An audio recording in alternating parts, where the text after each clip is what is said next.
Alright, welcome back to another episode of Mystery Box Podcast. This is episode 4.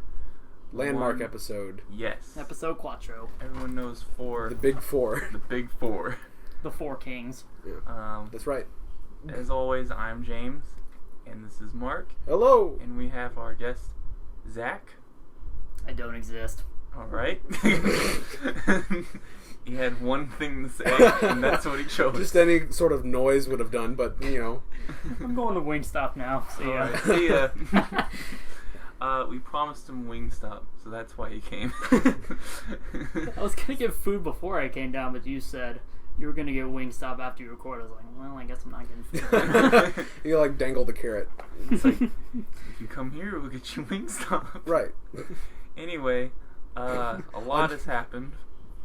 Not really. Basically, one thing has happened. What is that one thing? That would be Evolution Championship Series 2016 in Las Vegas, Nevada. Now, let me tell you about the EVO. The EVO. I couldn't think of to repeat what he just said. There were many fantastic games there. There was Tekken 7 Fated Retribution. They played Smash 4 for the second time. It was the biggest turnout since 2015.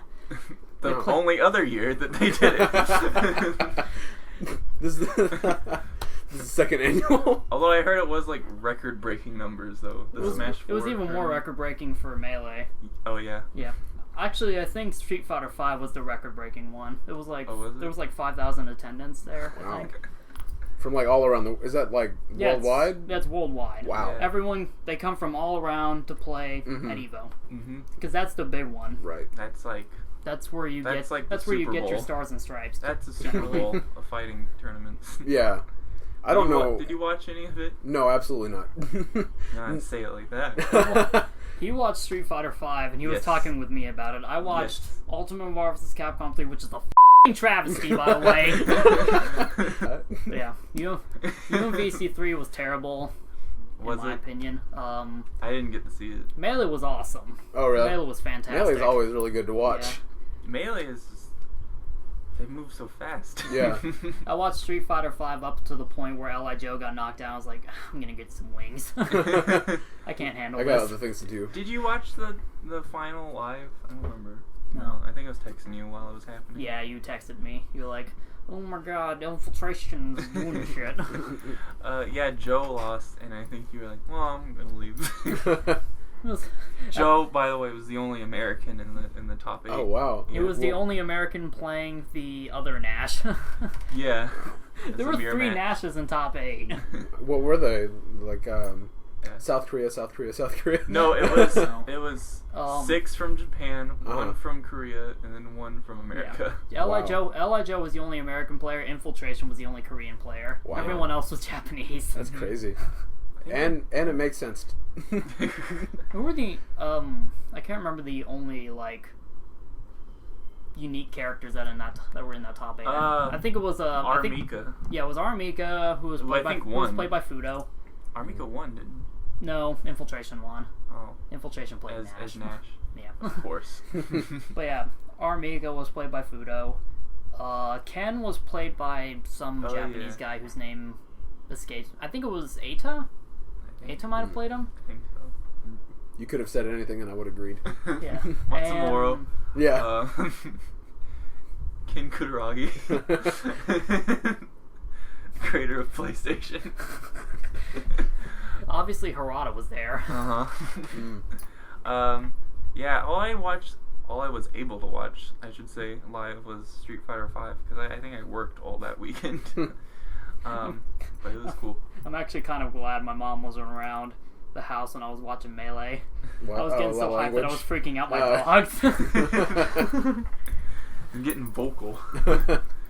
Yeah, I didn't get to see Melee. Because the man with the Jigglypuff took the whole thing. Oh, really? Yeah, Hungrybox took the whole thing. Nice. That's cool. Jigglypuff is the most underestimated Smash Brothers character, I think, because she's like genuinely very good fighter. And it's funny because everyone hates Hungrybox for playing Jigglypuff, but it's like, who else makes top 8 at EVO with Jigglypuff? No one. Yeah. Hungrybox is the only guy. Should be thanking me. Yeah, right. but of course, everyone hates Mango because he beats everyone's favorite douchebag, Mango. Oh. Yeah. Mango is he's pretty fun though. It's fun to watch. I haven't watched any EVO, so this is all gibberish to me. You're a lot more in tune with the professional, like fighting tournament stuff than us. Yeah. That's because I sit down and I watch stuff. Oh yeah. Yeah. That's and I play how stuff, one becomes. I sit down, I watch stuff, and I play stuff. That's how we all get here. We're all media consumers. That's how we got here in front of this microphone. Welcome to Media Consumers Associate. What did you call it? What was the title? Media Consumers United. Oh, by the way, MCU. This is episode 4. We're recording this July 27th, 2016. I meant to say that since like Day the first one. episode to put a date on these, and I still forget. Yeah. So that's when you know this recording probably won't be up till like first week of August, probably. Probably. The way we have it scheduled at the moment is just like Bi-weekly basis. It's bi-weekly. Yeah, it's like we record 1 week, edit 1 week, record the next episode. Which like really, I could have these out in 1 week. Yeah. But like, I also have a job and I also have school. But a job and an internship. Yeah. And you also can't be arsed to just sit at a computer and edit all day. Yeah. That's why I've been like subtly begging for like, please 1 hour, just please 1 hour. How long did episode 3 take to upload? Render and upload? Like almost no time at all. It was really? Like besides the editing that I needed to do for that episode, like once it was all cut and done, like it was a breeze compared to the others because it was an hour long. Episode 2 took like half a day. Yeah, because they were 2 hours long each. So like I think I left, it still said 2 hours rendering. Yeah, they take so long to do. Like I was fully expecting to have to go to work before it was done uploading, but it was like it was done before I even was finished eating my pizza. So yeah. And Mark, he loves his pizza. I love my pizza. I didn't get to finish my pizza. Now I got to do more work. Yeah, right. That's a little behind the scenes. How can I work and pizza at the same time? Impossible. Yeah, there's some behind the scenes talk. Because you've been with us from the very beginning, and you deserve to know a little behind the scenes. 8 subscribers. All 8 of you. Just gotta say to you other 7 subscribers, this is news to me too. He's one of them. You get the ultimate behind the scenes now. I am one of them. Yeah. We knew it. I was there putting a comment on the first episode. Yeah. Demanding that you were on the show.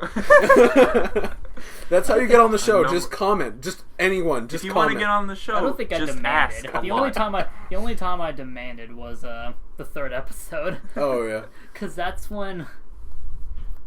was the episode that was recorded after I got back from California. Yeah, I saw. But this guy got the guests all worked out. He was pointing at James. Yeah, and he thought I wasn't gonna come back for another week. Yeah, so I didn't. I don't know how to read a calendar. Is the problem. By the way, I wasn't pointing at James. I was pointing at myself. Oh. I don't think you were, because I can see you. I was pointing at the Wolf Children DVD. Oh, okay. That guy. More Fuck visual. you. More visual cues. So was there anything else from EVO that stood out? I didn't watch Fate of Retribution, but I do think it's rather silly that the Street Fighter character that was added into Fate of Retribution was played by 2 people who made top 3.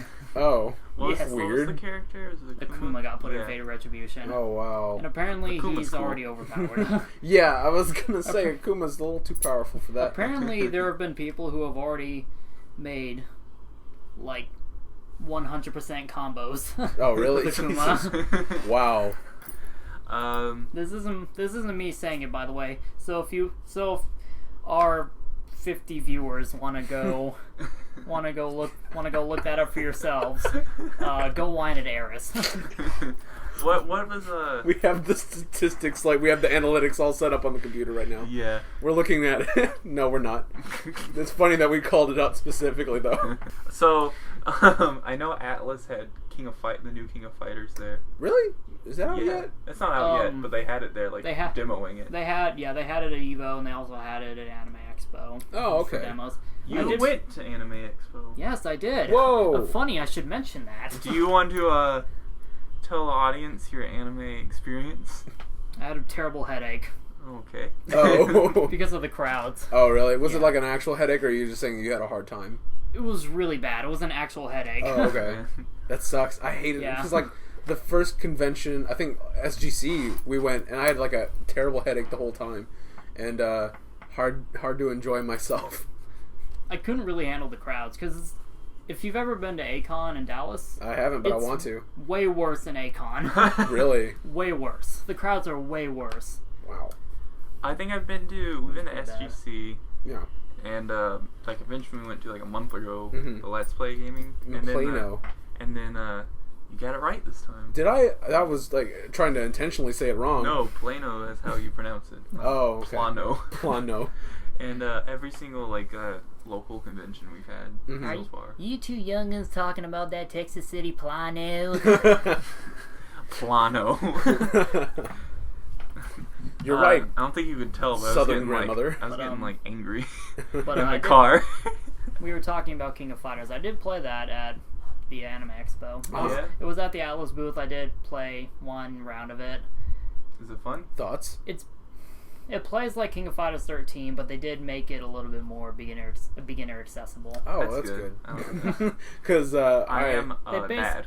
They basically added the Persona variant of auto combos. Oh, you just okay. mash one button and you get a combo. Huh. That's Well. how I play. Hit buttons. And I remembered because I was playing Andy Bogard, a character who I played back in 13. Terry's brother. Yes, Terry's brother, who behaves like a ninja, but is probably not a ninja. He has the like long hair. But anyway, Right. I was playing him, and I was just mashing, the jab button, and I ended up getting a combo. I was like, I did none of those moves. I did not earn that. I don't feel like I earned that. Like, higher level players would probably be upset by that, but I'm pretty happy about that. It was unfortunate because I played Kim as well, Kim Kafwan, the Taekwondo guy. Oh, yeah. I completely forgot all of his moves. Oh, really?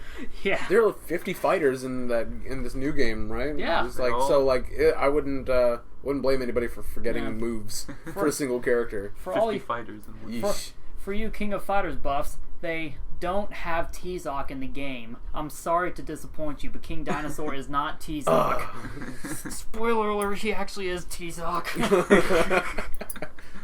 T-Zoc was a character from Garo Mark of the Wolves, who also appeared in King of Fighters 11, I think. Garu. Yes. Garu. Which That's is a fighting game, isn't it? Yeah, which is a game. On It's a game PS1. that Rock Howard is from. Geese PS1? Howard's son. Geese. Geese. I love Geese. Is his first name. Yeah. Geese Howard. He's like Cher. That's just his name, isn't it? Geese. It's like, Geese. what should we name our beautiful son?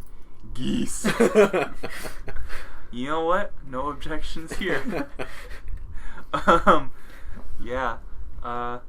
So, I think that wraps up EVO, unless there's anything else. It's a boy. What would you like to name him? I'm gonna call him Geese. I think we forgot to take her off the epidural. She's naming her son Geese. So yeah, speaking of fighting games. Any more regarding EVO? I don't really have any more regarding EVO. Yeah. It was good besides EVO 20. Well, I did actually want to mention a little bit of why I think Ultimate Marvel vs. Capcom 3 was a I didn't really travesty. touch on that. You just said it was bad. I just said it was bad.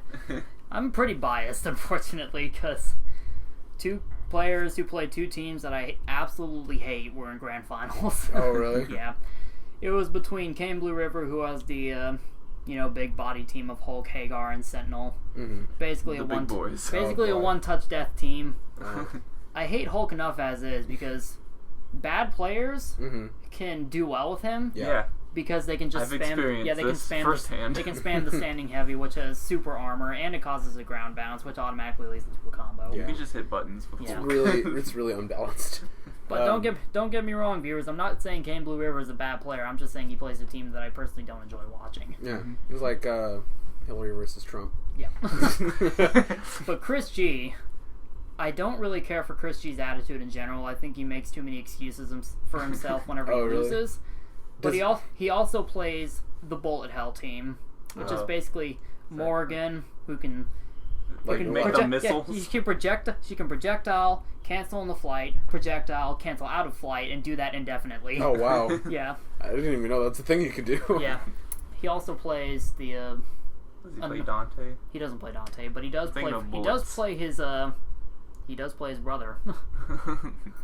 He plays Virgil. Oh, yeah. And he also plays Doctor Doom with the hidden missiles assist, which I don't like watching. So, yeah. I was already going into grand finals in a bad mood because Chris G took out 3 players who I actually wanted to win. Oh. All of which in a complete shutout. Oh, wow. Took out they didn't do well at all whenever they fought him. Wow. They didn't even get a game off. Wow. He took out Justin Wong 3-0. He took out Dual Kevin 3-0, who did well, but I was hoping he would have done better because he only made top 4. And he took out Angelic 3-0. God dang. Well, I mean, he earned it. We didn't really mention. Well, I mean, wow. We didn't really go into detail on the Street 5 finals, but Joe. Yeah, LA Joe. That was fun to watch. That guy was playing phenomenally. Yeah. He was doing all kinds of V-trigger mix-ups. But he won this first round, and then he lost the second match. Yeah, he started off in losers, yeah. Yeah. He beat Eita, who was playing Ken. I think with the 3-2 victory, and then he fought up against another Nash player. Yeah. I don't think he was playing as Nash, right? Yeah, he plays Nash, and the other guy was playing as Nash. I don't remember who he fought though. Doesn't really matter. But he went down to last game, but he lost. Yeah. And then there's the image of him like with his hands in his face, and then it cuts to his dad in with the exact same face. pose. Oh wow! I mentioned to James that L.I. Joe's dad looks like. What's his name? Machete. Yes, Machete. He looks like Machete. Oh no, that visual just gets better. What's his name? I don't. Why can't I remember his name either? I lost his name. How did I lose his name? Because he just gets so lost in the character of Machete. Man, I can't. Danny Trejo. Yes. Danny Trejo. Danny Trejo. Yeah, he does kind of look like him. Wow. And then they're doing the like Shinji pose with his like he's total in defeat. The chair. Yeah. Fun fact. He runs in the family. Yeah, fun fact. As soon as L.I. Joe lost, everyone was like, "Congratulations!" Oh yeah. Oh yeah. Nice. I'm just kidding. No, he was really good sport about it too. He was really he was really good. After digging his face into whenever he lost to the Japanese guy, I think I remember he shook his hand. He shook his hand, then he took the Japanese guy's hands, put it up. It was like, yeah, this guy beat me. Oh, nice. He's good. Yeah. Joe seems like a good man. I trust him. Seems like a good man. Trust this man. Trust this. Push the cinnamon roll. American Joe. It does shame me that L.I. Joe did not play the G.I. Joe character. Oh, as in Guile. Guile. Yeah. That would have if been he played like better. Guile or Ken, and have some sort of American flag apparel. Alex is an American too. Yeah, Alex is American, but he's from Brooklyn, so he's not a real American. Harsh words for Brooklyn. Who's your favorite Street Fighter character? For me? Pick one. If you had to pick one. See, that's a problem, because... That's a loaded question. Yes, that's a loaded question, because my favorite goes by a game basis. Yeah. A game-by-game basis. Yeah. I really like Alex in 3, because I feel like that's the only character I'm good as. Yeah, can I have a two-way tie, please? Yeah, sure. Can I have a two-way tie between Kari and Kansuki and Guy? Guy. Yeah. Yeah, you're allowed. I'll allow it. I'll allow it. What's your favorite character? I don't play Street Fighter enough to really have one. You don't have one that you like? Just say Ryu. People will forgive you. I like Cammy. Okay, yeah. Cammy's pretty slick. I like Cammy. Really, she's the only one I can play as. Oh, yeah. I play arcade mode, and I actually learned some moves. And that's it. Good job, man. Thank you. I'll accept that high five. Yeah, I learned some moves. I like Alex. He has got some grabs. Mm-hmm. Alex was fun back in Third Strike. Yeah. Oh, yeah, back in Third Strike. You know. The game I don't you didn't know. Play. I just want to be part of the conversation. Yeah, considering I haven't played Alex in 5 yet. No, I can really only base my experience with Alex off of Third Strike, and in there he was fun. He is. I like his Ultra Bomb, or whatever it's called. Yeah. Where he just, pile drive someone 3 times in a row. Yeah, that's his Hyper Bomb, I think. Hyper Bomb, yeah. I thought you said Third Reich earlier, and I was like, you know the one. And I was like, oh, nope. no, he said Strike. I know what that is. Nope, that's different. Man, the Third Reich was my favorite Street Fighter game. Let's not delve too deep into this joke. Come to... Oh, I've been meaning to ask this ever since you mentioned Smash Brothers. Was there like the bootleg version of like the Wii one that makes it like the Project M? I couldn't think of the name. Bootleg. I mean, I don't know what else to call it. It's just a mod. Yeah, I know it's a mod, but have like, they ever had Project M and EVO? Did they have? They have I think they have had it at side tournaments, Yeah. but generally it's not played at EVO because Nintendo doesn't not, like, endorse an Project official M. game. Right. Yeah, Nintendo doesn't endorse Project M, so yeah, I wouldn't imagine that they would want that there because it's kind of like the cut this part. I do find it funny.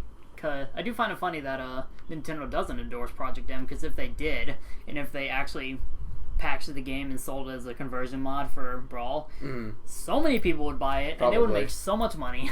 I think so. I mean, it's cool. They listen to fans. They don't listen to the fans. Project M? They really don't listen to the fans. I saw Super Smash Bros. Infinite, which is just no rules. What? Just add whoever. It's a mod for Brawl, and it's just add as many characters as you can. Let me stop you right there. Okay. Can I play Goku? Yes. Oh yeah, that's Sold. But it's like a skin of a character, so it's Goku, but it'll say Luigi. it's funny. And they had Dio and like Jotaro Dio and like oh, that's the one you're talking about. Okay, and I've seen that. They had Ronnie James Dio. Wow. they have like Donkey Kong, and you can change him to Wreck-It Ralph. Oh wow, it's stupid. I think the dumbest one is a R-Wing. You play as an There's a R-Wing. skin for Rob that's just an R-Wing. Oh Jesus. That sounds like a game I'd get good at. I mean, it's the same characters, just really dumb skins. Yeah, that's funny. And like kind of broken stages. You can already put dumb skins on people in Project M. Yeah, these are even dumber. And like the images they use for them are like super like pixelated. Oh really? And the best part is you can add dumb songs to Project M too. Oh really? So if you want to play on Final Destination with the Come On and Slam playing in the background, you can do that. You can go ahead and do that. You can go ahead. Any bit of Dragon Force also. That'd be fun to fight. I love playing Smash Brothers to Dragon Force. It's so awesome. Every time you play Through the Fire and Flames, you get so pumped up. Yeah, exactly. You start losing. For the record, that's the only Dragon Force song I even know. Oh yeah? Yeah. Check out Reasons to Live. David listens to Dragon Force. Yeah, David listens to Dragon Force every day. Hold on, I gotta make a note of this. I like Dragon Force enough. I don't hate him. I don't hate him. I really like. Just to say I like him. I really like Reasons to Live. I'm not gonna make a note of it. It'll forever be recorded. I So don't care too much about Dragon Force, unfortunately. I don't. Can we have a sidebar? Sidebar. What? Sidebar. Dragon Force sidebar. Okay. So do you know more than I do about Dragon Force? Because I've heard. No, I don't. I've heard that they're actually awful live. Well, because the recordings they speed up, I think. Yeah, because they're impossible. There's the rumor that they speed up their music, which they deny. And I really don't think they can do those kind of riffs. Yeah. No, that doesn't They seem have to physically have possible. The fastest fingers. Yeah, which in it's the not, West. It's not a problem if it is sped up. I mean, no big deal, but at least own up to it. I mean, it sounds great. At least own up to it. I mean, if you want to, yeah, like I said, just admit that you speed your stuff up. So whenever you're playing live and you have to do those riffs slower, it could still be impressive. Because I've heard from a friend that like their live shows are awful because of the reason they show up like completely wasted drunk and they're just like they can't play anything, so like they get booed off stage or they just don't get booked because they're so notoriously bad. This is what I've heard from a friend. I don't know for sure, but and yet they'll always remain popular as the band that got that one song in Guitar Hero 3 that nobody could play. Yeah. Not to say like if you are actually that talented to be that fast, holy crap, awesome. We don't know the facts. Sidebar concluded, I think. Alright, sidebar. Uh-huh. This kind of ties in. Okay. I think I was in 8th or 9th grade the first time I heard Hatsune Miku. But I didn't know it was like a computer-generated voice. A song where it sings super fast and it's like, man, this person is really talented. And then I found out that it was like, oh, it's all computer generated. I actually didn't know until just now when you told me. What? I didn't know that it was completely synthesized. You didn't know that? No, I thought it was somebody. The Vocaloid program, it's all just sound effects. Huh. And that they make words out of. Wow. All right. Well, that's interesting. Why Hatsune Miku's like a hologram at concerts, because she's not real. Wow. Hold up, wait. Learn something new every day. She's not real. Yes.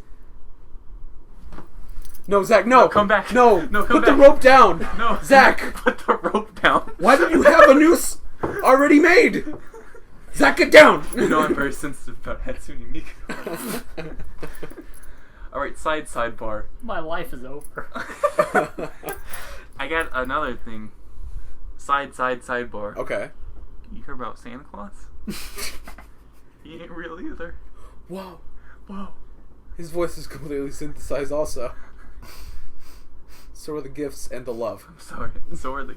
Oh, never mind.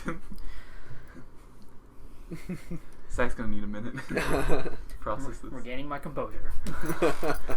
Alright, so I think we're dropping a few too many truth bombs here. Welcome to Truthcast. So, alright, so I think that wraps up everything now. I think we were done with Anyway. EVO. Wait, I thought this was called the mystery box, not Pandora's box.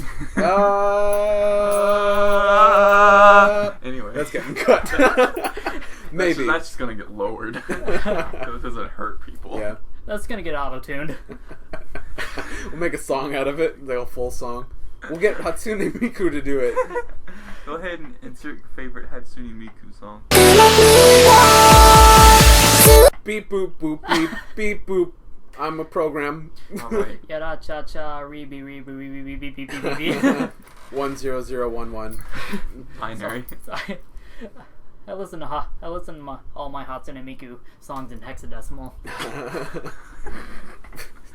Ogvorbis. That's my preferred audio file. Ogvorbis. Ogvorbis. The sound file that all the Unreal Tournament 2004 songs are in. Oh, yeah. Is that even a supported file? I'm guessing it was supported back in 2004. Yeah. When I did my computer class in 8th grade, we had to convert our audio to Ogvorbis. Ogvorbis? It's like, why is this a name? Wow. Why did we decide to go with this name? You have to convert all your audio to UMX format. Why? I just want to use your songs on Unreal Tournament. Why not MP3 like a normal? Yeah, like a normal. No, Og. Ogvorbis. The best. So another event that's happened fairly recently is Comic-Con. Which I didn't go to. Just a little Comic-Con. Alright. Not a lot came out of it, really. What are some highlights? Highlights. A lot of new trailers came out. Okay. So, a couple that I wanted to talk about. Oh yeah, Kojima's logo trailer. Oh, well yeah. Kojima has a whole movie, quote unquote movie, just for the logo. If you remember in episode 1, we talked in depth about how cool a logo this is. I guess Kojima was listening, and he's like, I gotta make a movie off this. Kojima, we know you're our #1 fan. Thank you for listening. Thank you. We're very humbled. Tell your friends. Tell your enemies. Tell people you know. Just spread the word. Anyway, you're a popular guy. A couple trailers that came out. Let's see. The Doctor Strange 2 trailer came out. I don't think I've seen any of these trailers really? that you're gonna list. Okay, well. Oh goody, the movie with my favorite actor, Bendy Dick, comes in Snatch. Can you repeat that? Bendy 5 times Dick fast. comes in Snatch. Alright, just wanted to make sure. Anyway, also Wonder Woman and Justice League. I'm actually kind of hyped for Justice League. You kind of what? I'm kind of hyped for Justice League. Oh, really? Hype.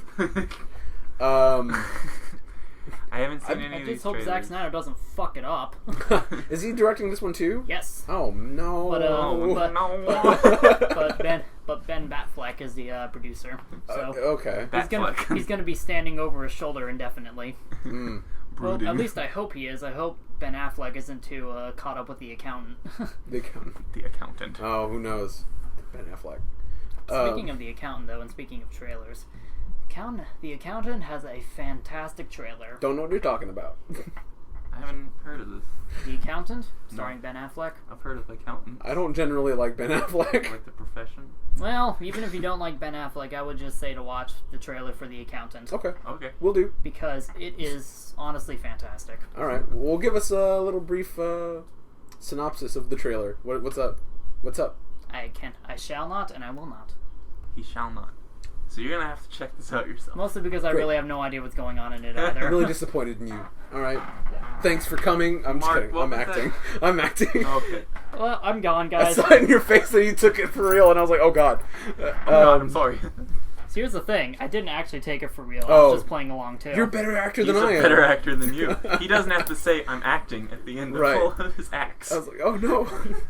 Anyway, so You saw. have you seen any of the trailers that are listed? No. No. So I'm the only one here. Yep. All right. Well, great. So, all right. I wanted to talk about the cinematic universe that DC's trying to make. Trying and probably going to fail at making. So far. Maybe. Where's my Martian Manhunter movie? So this all lists back to the Dark Knight trilogy, directed by Christopher Nolan. He has a very specific style that he uses, and a lot of that has to do with like color being like very monotone and grayed out and saturated, and like that's a staple of his movies. That's in Inception, that's in the Dark Knight trilogy, and that's in Interstellar. I haven't seen Interstellar. Didn't work in Interstellar, by the way. Well, I mean, yeah. But it's a movie on the list. It's a movie on his list. It's a very unique style that he has. The Dark Knight trilogy also uses it, and it's also extremely popular trilogy of movies. Really? I thought everyone hated Dark Knight trilogy. You're being sarcastic, I think. I think a lot of people like it. What makes you say I'm being sarcastic? Anyway, sarcasm noted. It's much better. Only driving my point further. So, whenever the Man of Steel movie was coming out, like the Dark Knight Rises was still having a lot of hype. So, there was a lot of people saying, like, I love the Dark Knight trilogy. Is Superman going to be like it?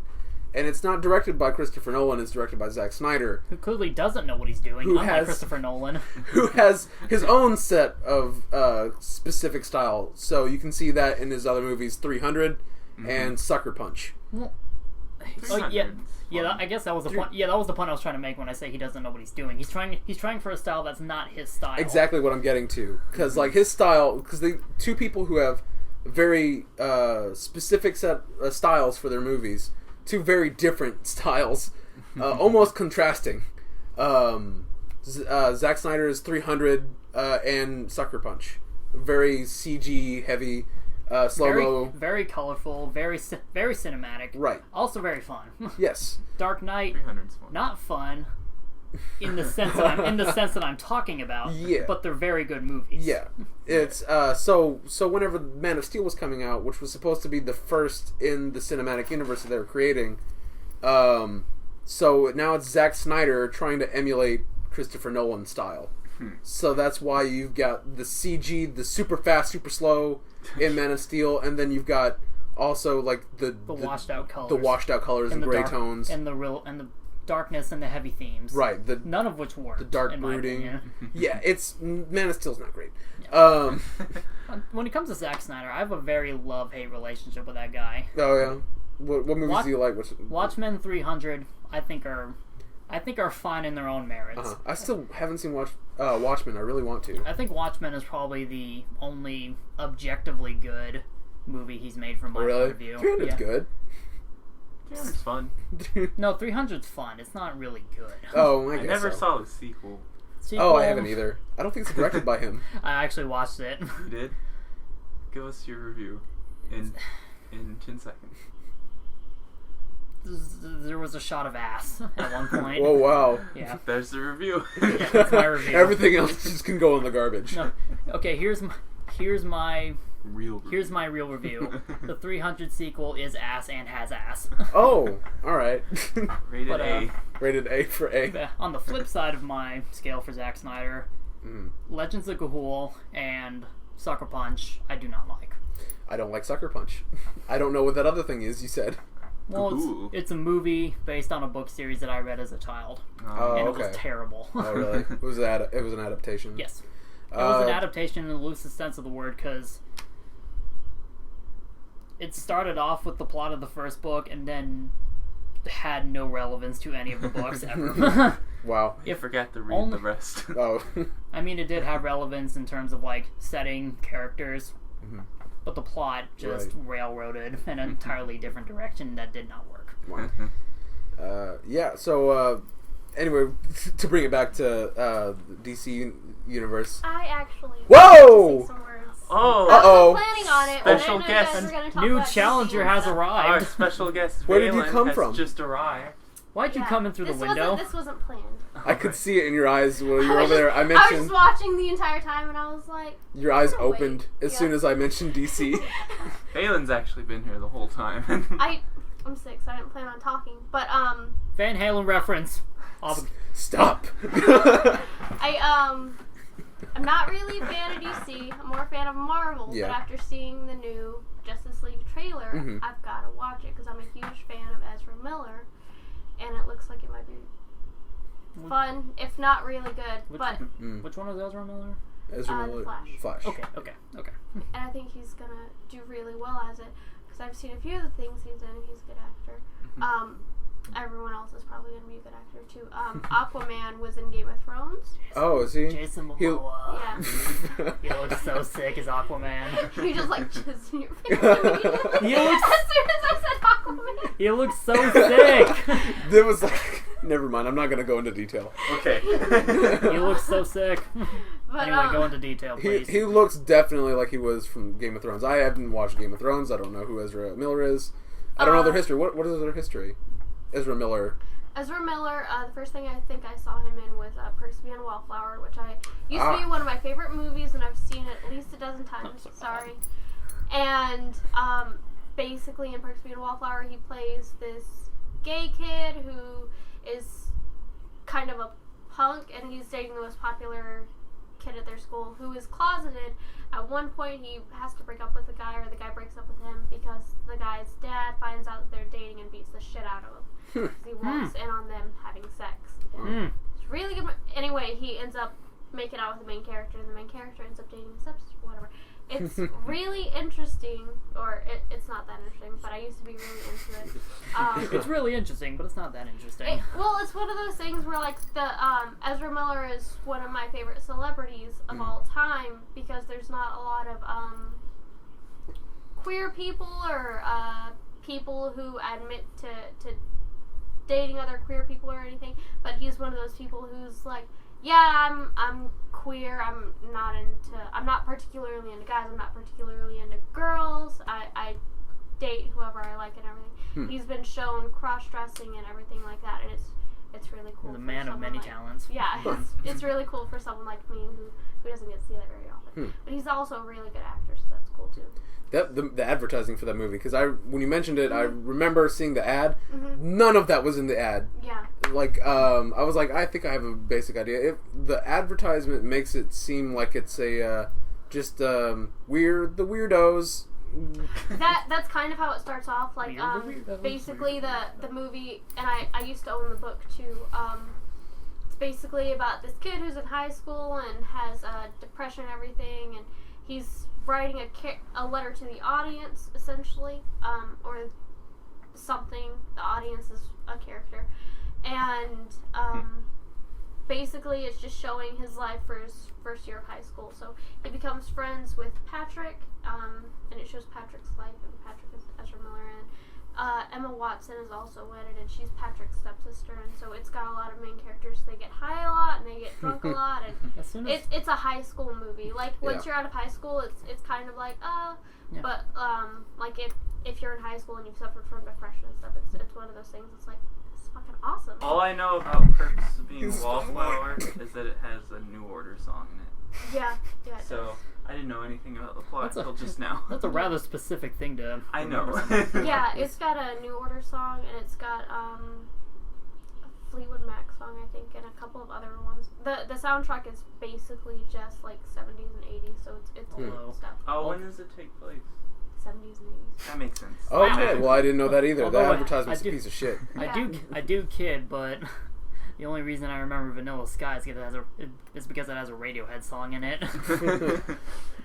Alright, well, alright. To get back into DC, though, I'm excited about Justice League. Alright. Is that... Oh, never mind. I'm specifically excited about Jason Momoa. Yeah. So, alright, so the trailer... Read into your own interpretations. I'll talk more about the trailer's specific parts, but we'll talk about, like, the movie aspects. So Jason Momoa plays Aquaman. Mm-hmm. This is the version of Aquaman that's, like, they had a very brief run with Aquaman where they made him the badass, where he's like essentially a pirate-looking guy, a big beard, and he got his arm cut off. So instead of holding a trident, he just has a hook hand. Is that like the one in the Aquaman GameCube game? Yes, that's exactly the one. The game that was not badass. No. So yeah, the Dark Aquaman. The only thing I've ever seen of Aquaman is the definition of pussyfooting around. Yeah, that's it. He gets a lot of crap because his powers are just he talks to fish. Yeah. But like apparently there's like a new run since the New 52 started, and it's like he's written as kind of like a satirical character. Mm-hmm. Oh, that's funny. So yeah, it's like he knows. Yeah, and there's this panel specifically where like it's in the first issue of the New 52, and Aquaman goes to a diner and orders some fish, and then the people are like, "What are you doing?" It's like, I gotta eat. Man's gotta eat. Man's gotta eat. I talk to fish doesn't mean I'm like a fish. So yeah, it's interesting what they're doing with Aquaman now, but they so there are also to get back to the Justice League trailer, they also have Cyborg and Flash and Wonder Woman is a carryover from Batman vs Superman. Yeah, it looks like it could be good. I don't know. I haven't seen Batman vs Superman. Thinking about Justice League and Cyborg kind of makes me wish they could do like a movie adaptation of Teen Titans in the style of the cartoon. That'd be great. Not Go, by the way. Yeah, the yeah. original Teen Titans. My mom's really into Superman, and so I've seen parts of Man of Steel because she used to watch it all the time, and I know she wanted to watch Batman vs Superman, but Matt Bomer or whatever, he just sucks. I don't want to see anything with him in it. Matt Bomer sucks. Yeah, I don't want to see. In what movie? He's Superman in the Superman. He's movies the recently. Superman. Henry Cavill. Yeah, no, that's who it is. I don't know why I was thinking that. Yeah, it's Henry Cavill. For some reason, him and this other actor look like, so I thought of but. So now you have no restrictions. Are you sure? Are you sure you're not talking about Kevin Costner? Well, I still don't want to see any of the Superman movies. I don't like how that guy, his whole appearance just grosses me out. Oh, really? I don't want to see anything he's in. If he was in Justice League, I'd kind of have to be like, oh, there's Ezra Miller, and also this guy who I don't care about at all. I'm just like -1 about him. I'm not even neutral. It's just -1. Yeah. Good thing I didn't bother watching Batman v Superman because everyone said it sucked. Well, yeah. Instead of watching that, I watched Hardcore Henry, which was a much better movie. Really? I haven't seen that either. That movie was like an experience. It was an experience. From what I've heard, it's just like it's a video game. Yeah, from what I've heard is like it's just something you need to experience at least once. It's basically Mirror's Edge. Yeah, that's what it looks like. Yeah, Mirror's Edge and Mirror's Edge with more violence and more guns. I can't remember. Duke Nukem. Oh yeah, Duke Nukem. There's a part in the trailer where he kicks someone and it reminded me of Duke Nukem. But because you can do that. You said it was an experience. I went there with 4 of my friends. I was adding someone that didn't exist. But I went 4 of my friends and a ghost. I went there with 4 of my friends from work, and yeah, we all went to the AMC in Arlington because you know the mall there has the round 1 and all that stuff. Oh, they have a round 1? Yes, and it's awesome. I want to go. I will take you there someday. Please. Where is that? Austin? Arlington. Arlington. Yes, Arlington. But I was thinking about a place I want to go. That's what I was saying. I went there with 4 of my friends. We all sat there, watched the whole thing. I think at some point I might have blanked out. Oh, really? I remember turning to my friend at the end of it and being like, "What the hell just happened?" Hardcore Henry happened. That's right. But yeah. Yeah. When I saw that trailer, I was like, "Ooh, Duke Nukem the movie." Except with less one-liners. It's even it's way better actually. because the main character doesn't speak throughout the whole thing. Yeah, he's like a silent protagonist. So not like Duke Nukem. Which I thought was actually pretty cool, so it made me think of like some kind of first-person RPG. Yeah, where exactly. The character I think that's exactly what they were trying to do. Would you say that movie is better in theaters or theaters? I would think so. Most so I definitely. missed out. No, if you must watch it. Oh, you know what? VR. Yeah. When VR comes out, you can live it. You can give yourself a free. Oh, that'd be cool. Yeah, either that or borrow some guy's media room. Yeah. That'd be interesting. I know a guy. Yeah, we know a guy. I haven't talked to him in years, but I know. Oh, really? Oh, you know someone? Oh, I was going to say James Rasco. Oh, yeah. Do you know a guy who knows a guy who knows a guy who might have slept with Angelina Jolie? Maybe. Yes, but we don't want to talk about him. I don't want to bring that up. For that reason. I'm sorry I brought that up. This is going to bring him a lot of grief. You mentioned round 1. Yes. And that brings me to my podcast question of the podcast. We haven't figured out a name for it yet. I think probably question of the week would have worked. Podcast but we question of the podcast. Oh, we don't post every week. No, whatever. Podcast question of the let's just say the bi-weekly question. Bi-weekly question. No, the bi-weekly question of the day. Bi-weekly question of the day of the podcast. Subscribe. Like, comment, subscribe. Like, comment, subscribe. Here's a question. Okay. What 2 arcade games would you like to own? Oh, we're going 2? Cool. Yeah, because you can't pick just one. Yeah, that means I get to diversify. Okay, I'm gonna start with you. Go first. Oh, okay, yeah. Mark. Let's see. Mark. I mean, I already have an answer loaded. If you want to start with yeah. If I were to have 2, I would have 2-player. Let me guess. I've told you already. Let me guess. One of them would be Dead or Alive. Yeah, that's what I was saying. Thanks for interrupting me. That's how you know we're good friends. And I've told you twice. Well, I would want. I would have wanted 2-player Dead or Alive 2 specifically because that's the one that I played in the movie theater. Mm-hmm.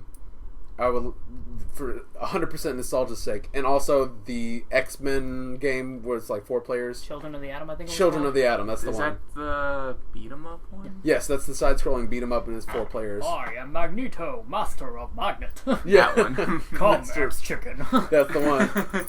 Yeah, I would love to have those 2. Yes, we'll go to you next. Okay, so a Street Fighter Third Strike arcade cabinet would be cool. Just the arcade cabinet, not the online edition. I mean, is there an online arcade cabinet? No, they have the online edition for Third Strike, so you don't need the arcade cabinet anymore specifically. This is if I had to get 2 arcade cabinets for free. This is hypothetical. Okay, fine. I would want it because that's my favorite Street Fighter. I'm just saying it doesn't logically make sense. I you can have it at your home. Consider this. Well, I can get you both. Got a point. And on top of that, with the online edition, you get the arranged music, which I think sounds better than the arcade. Oh, does it? Yeah. I do like the I haven't original. heard it. I should check that out. The music in 3 is really cool. It's really like hip hop influence. Oh, really? Compared to the other Street Fighters. I think I still think the online edition's a little better because they made everything sound more crisp. Like crisp. Yeah, playing it on a Dreamcast, the sound kind of buries itself into other sounds. When I'm thinking of why I prefer the arranged soundtrack for Third Strike over the original, I think of Yoon and Yang stage, which is called Crowded. I think the stage itself and the song is called Crowded Street. Is that the one in China? Yes. Yeah. The arcade one sounds alright. Mm-hmm. I don't know. It sounds a little bit too mysterious. Not mysterious. The arranged soundtrack one sounds more mysterious. Oh yeah. Yeah. I don't know. I remember that one sounds a little bit slower than the rest of the songs. Yeah. Also, Ryu's theme in Third Strike sounds way better in the arranged soundtrack. I like Ken's theme. Jazzy NYC. It's jazzy. And Jazzy. What is I can't remember his name. Who would know? The boxer. The boxer, Dudley? Yeah, Dudley. Yeah. His theme's cool. But yeah. Street Fighter 3, and then my other pick would be a Neo Geo cabinet. Ooh. Because it's cheating. That's 3 in 1. No, it's not. It's one cabinet. Oh yeah, right. It's got like Metal Slug and King of Fighters. I would get the specific cabinet that had Metal Slug X on it. Oh yeah, because X is my favorite Metal Slug. It's really good. Next to 3. I had it downloaded, and I don't know what happened to it, but it got deleted. I have it on Steam now. They had a Humble Bundle going on. Oh yeah, I should re-download that. They had a Neo Geo cabinet at the convention we went to where it was all free-to-play games. Nice. And someone previously was playing Metal Slug, so I picked it up. I actually find it kind of funny because at Anime Expo they had free-to-play arcade cabinets there. That's really cool. And it wasn't like, I don't know if it was there, but it wasn't crowded. Like, you could actually play a game and wasn't a line. Yeah. Yeah. I'm grateful for that. The crowd there. I'm sure it was a lot busier at Anime Expo though. Not necessarily. A lot more people were up at the front stage looking at the announcements. But there were more people playing on the consoles and on the arcades. But the only thing is I didn't want to play any of them because I saw people who are actually good at them doing amazing, and I was like, I'm gonna wait until it chills out over here. I'm just gonna stay away from the. What's a video game? I don't know. Yeah. So if you had to pick 2. Me. Well, I know my first one. Mm-hmm. My first arcade cabinet that I'd probably get. Deal or No Deal? The arcade game. Let me finish. Let me explain why I would choose Deal or Correct. No Deal. No, if it was possible, I would like to have poppin' music, but every time they release a new one, I'd like to have that one updated. An arcade cabinet that like has updates. Yeah. Well, you patch it in. Well, I just have poppin' music in general, so as soon as Bomani releases a new one, that one gets carted over to my house, and the other one gets taken away. Someone in like a truck, in a U-Haul. Yeah. Takes wheels the old one out. And he doesn't take the old one out, so he has a line. He has a line of them. The other one's hard for me to decide. Because there are many that I would like to have. Yeah. I'd like to have an arcade Time Crisis 2. Oh, wow, yeah. Yeah. With the guns. The 2 screens, the guns, and the pads. Mm-hmm. I got a story for that one. I'd also like to have... It's a hard question. One of the, one of those Japanese... shmups. Shmups. Oh, yeah. Like Striker. Strikers or... Parodius. Like Parodius or Ikaruga. Yeah. Parodius. Sexy Parodius. I promised a story. Here's my story. Your time splitters. I'd say the shmup. I'd probably have the other one along with pop music. Yeah. Some good choices. Yeah. Top choices. We were playing Sorry, I need to specify which one I'd have. I'd probably have Strikers 1945, the 3rd revision. Oh, okay. Because I played that a lot when I was visiting my sister in Colorado. It was nostalgic value. So much fun. Like both of mine were like selected out of nostalgic value as I played those as kids. I remembered another one. Based off nostalgia. Sunset Riders. Ooh. The Konami game. Ooh. It's have you ever seen it? I've never even seen it. It's like a side-scrolling, but it's cowboys with guns, so it's like a side-scrolling shooter. Wait. I remember that one so well because... I'm thinking about Gunsmoke, sorry. Me and my cousins made this whole song. I don't know. I can't remember if it's the exact one you're talking about. It had those 4 cowboys, right? Steve, Billy, Bob, and Carmano. I think so. Yes, that's the one I remember. And it's made by Konami, and at the end, there's like a wanted poster. At the end, you fight that guy in a box battle. Bury me with my money. Yeah. And it'll be like Stampede, and then like the bulls come in, you have to jump and run on top of the Stampede. It's a really silly game. Wow. If I could have a third choice for an arcade cabinet, I'd probably have the Die Hard arcade game. Oh yeah, that one's good too. I've never actually played it, but it looks fun. It's so silly. Yeah. It is super silly. Cruisin' USA. Yeah. That's a good one. Only 2. You can get that one in 64, so... Alright, new question. If you could have every arcade cabinet in the world... Would you? Yes. Would you? Yes. I was talking about Time Crisis too. I had a story. We were at a Fuddruckers with a band competition, and I was playing with my friend, and the 2-player shoot 'em up, and I dropped at a point. We were both getting a little too into it, and my glasses fell off, and I bent down to go get my glasses, and then AJ like straight up pistol whipped me, and I started bleeding. And so I had to go do this marching competition with like blood on my face. We're on a mission, man. We're trying to save this girl. Yeah, right. I just remembered a weird game that like I have no idea what the name is, but I saw it in like some like backwoods area. They had an arcade game, and it was like a shooting game, and you shoot these like eggs. It's like these 3D model eggs with faces. Wow. Huh. It's strange. That's all I remember because I was really young. It sounds like a fever dream. It was watching it. I didn't get to play it because it was weird. Yeah. If anyone knows about eggs with faces gun game, That honestly sounds like the kind of thing I'd bring up to a therapist. Yeah, right.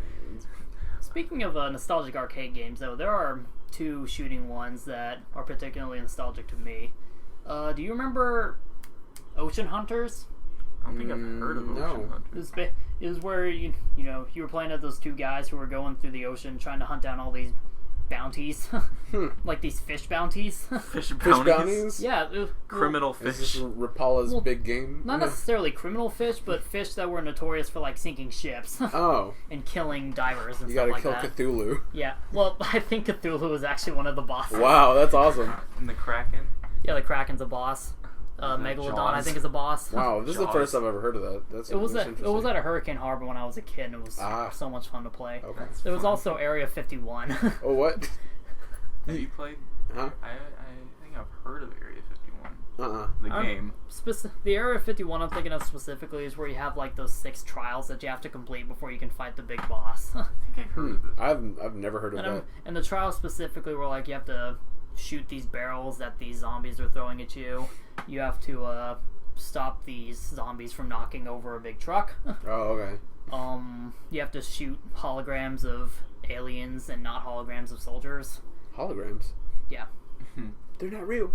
They're Hatsune. Like, Hatsune Miku. if I could find an Area 51 mod where you're shooting Miku Hatsune instead of aliens, I'd probably get that immediately. Yeah.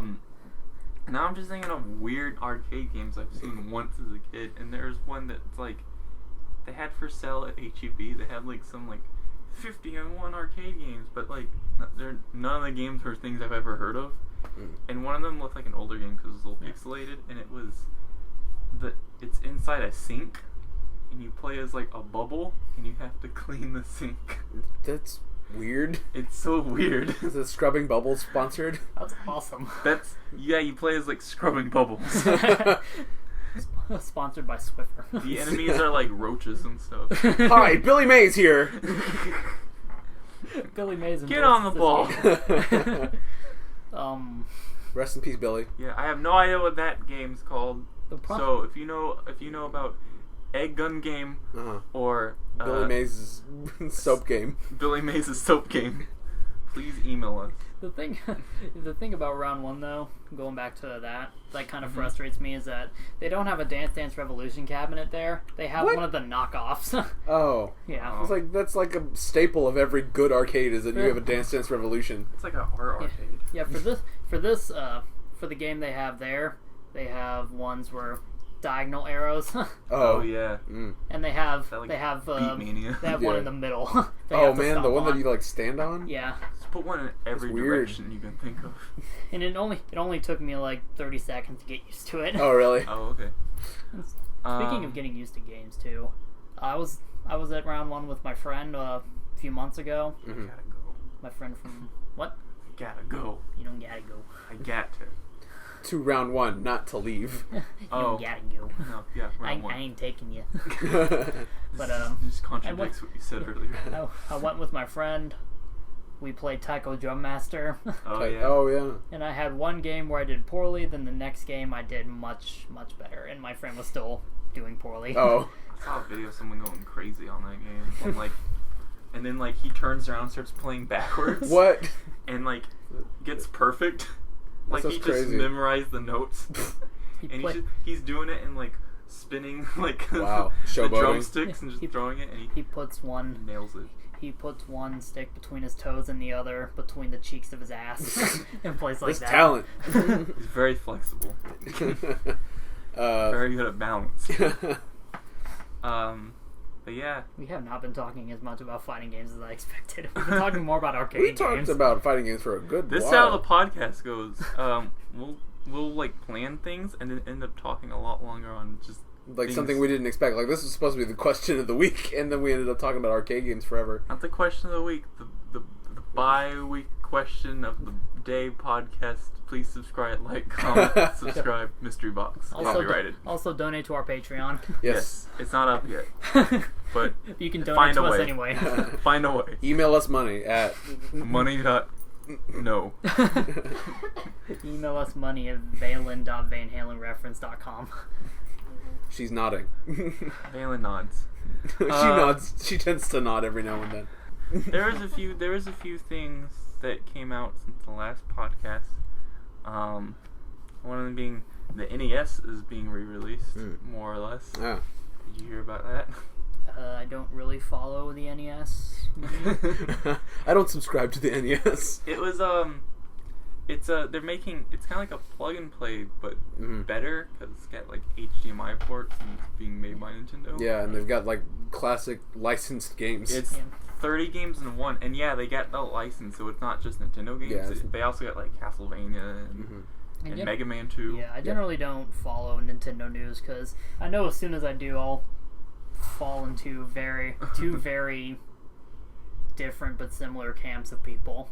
Ones that love Nintendo and will happily follow Nintendo to the grave, or people that hate Nintendo and want nothing to see Nintendo die.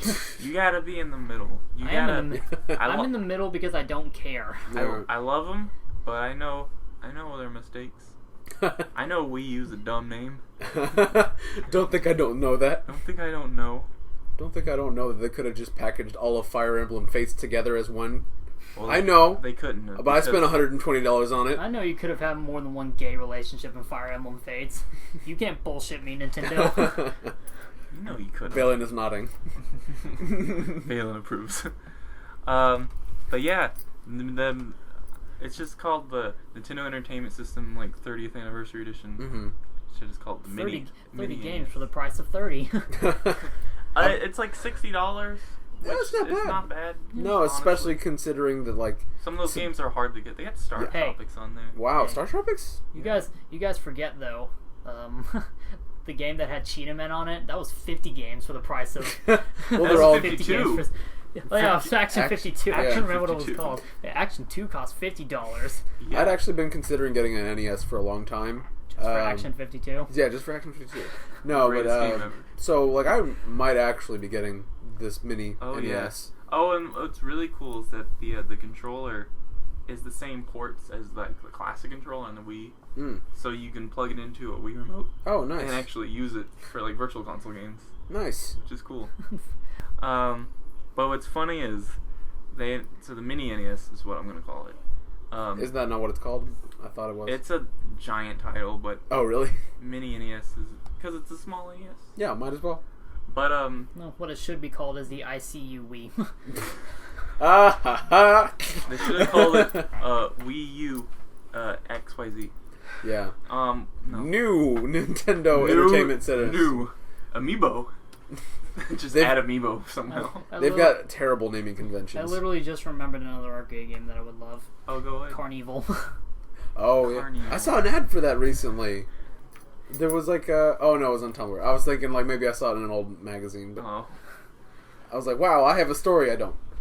But what's funny is a few days ago, Sega's releasing Mega Drive with 80 games on it. Oh, really? Now It's still one-upping Nintendo. Mega Drive stupid games, so Nintendo's best games. it was 80 though.